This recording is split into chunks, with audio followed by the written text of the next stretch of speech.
All right, guys, welcome back. So a couple of things I wanted to talk about after Peevely and the big field that we saw there over the weekend with the World of Outlaws.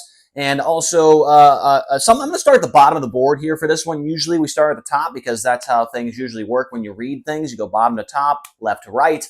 But today I'm going to be talking from the bottom of the board and then go back up to the top because this was announced 18 minutes ago. So right when I was about to hit the record button here on this video, this news came out and definitely has some underlying, effects to it if you really think about it.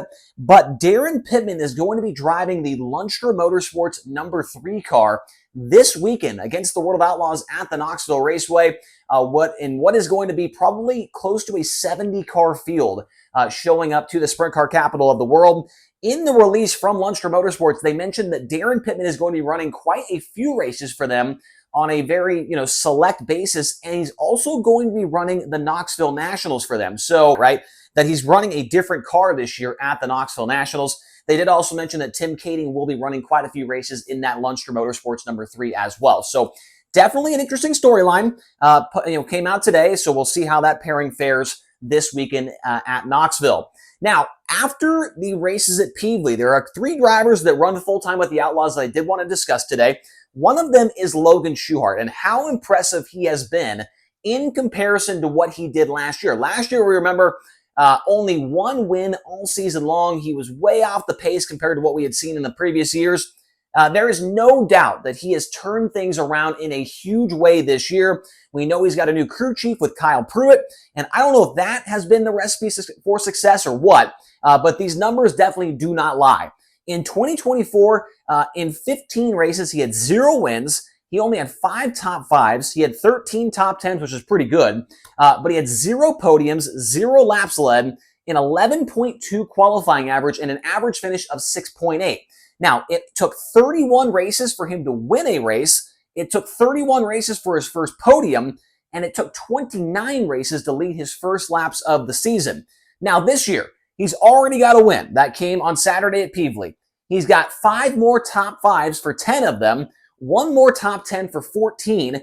He has 6 podiums already as opposed to 0, 66 laps led as opposed to 0, a 5.1 qualifying average as opposed to 11.2, and nearly 2 more positions in average feature finish from 6.8 to 4.9. So Logan Schuchart is on a heater to open up the year.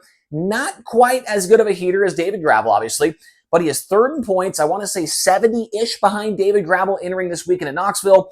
But it is incredible to see the turnaround here for Logan Schuchart in 15 races to open up last year to this season. It's almost like a completely different driver, different team. They are very, very fast right now. I also did want to mention that this year, Logan Schuchart has only started 2 main events outside of the top 10. Last year at this point in time, he had 9 out of 15 starts where he was outside the top 10 to take the green flag for a main event. So Schuchart, I think everybody loves to see Schuchart running well. I know I do. One of the best guys in the sport, one of my favorite guys when I was on the Outlaw Tour. Just a super cool dude, and it's good to see him back, in contention almost every single night for Outlaw wins. All right, now let's talk about Donny Schatz, and he's had obviously a pretty rough start to the season so far. 15 races into the season, and he does not have a win yet under his belt. Saturday night at Peevely was his best run of the year. That was a 3rd place result.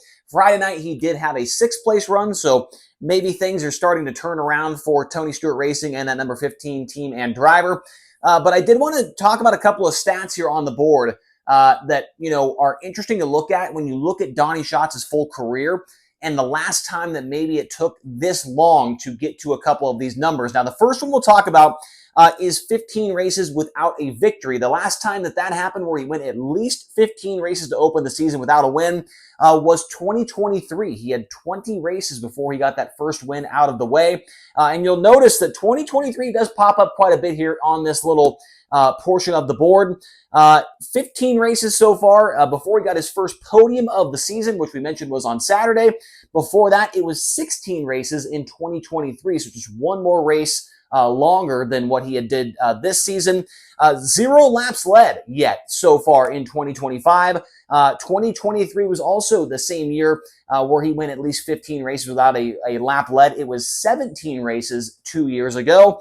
And then it took him 15 races to get 2 top 5s under his belt. The last time that he went that long without 2 top 5s was 2003, where he also went 15 races before getting his first 2 top 5s of the year. So things are definitely not off to the start that Donny Schatz and that team were hoping for, but new crew chief coming in this year. They've had a lot going on with the engine side of things. But this is what, the 3rd or the 4th race, I believe, that they've ran with the Chevy under the hood. So maybe they're starting to get things turned around. A 3rd place Saturday, a 6th place on Friday. So maybe the Chevy and the crew chief and everything, and Donny's getting back to the Chevy type thing, right? I don't know. Maybe things are starting to turn around. The tides are turning, and we know how good he is at the Knoxville Raceway. So maybe this weekend is where he can bust that wind drought, lead some laps. He is very, very good at Knoxville, as we all know, the Knox father. And so I do not see Donny Schatz going much longer without getting a win. So we'll see how it all turns out for him. Now, David Gravel. Did want to talk about him for just a moment because for the first time this year, he did finish outside the top 5 in a World of Outlaws main event. It took 15 races. It was his first race outside the top 5 in 22 races, dating back to Lincoln Speedway last year in Pennsylvania during the 60th race of the season. So from Lincoln all the way until Friday of last week, David Gravel had not missed the top 5 in a World of Outlaws event. An incredible streak. On top of that, his top 10 streak, though, is still intact. That currently sits, I want to say, 26 races so far. So 26 race top 10 streak for David Gravel is still very, very much intact. And I have a feeling that he's probably going to keep that rolling for a little bit of time unless some crazy thing happens. We know how good he is at Knoxville as well. Even with a 70-car field, the Big Game Motorsports number 2 is arguably the best car in the country right now. And I would be shocked if they were not in the top 10 both nights at Knoxville coming up this weekend. So I just wanted to talk about Schuchart, Schatz, and Gravel today. For a couple of different reasons. The turnaround for Schuchart from one year to the next at this point in time. Donny Schatz obviously struggling a little bit here to open up the year, and David Gravel's streak of top 5s coming to an end. I figured that we could talk about that today here on the Rodman Rundown. Also, I did want to hear your thoughts on Daryn Pittman and what you guys think about him running the Lunstra Motorsports number 3. Let me know your guys' thoughts in the comment section below. Hopefully you enjoyed this video, and we should be back here tomorrow on the Rodman Rundown. Hit like, hit subscribe, and we'll talk to you guys again here soon.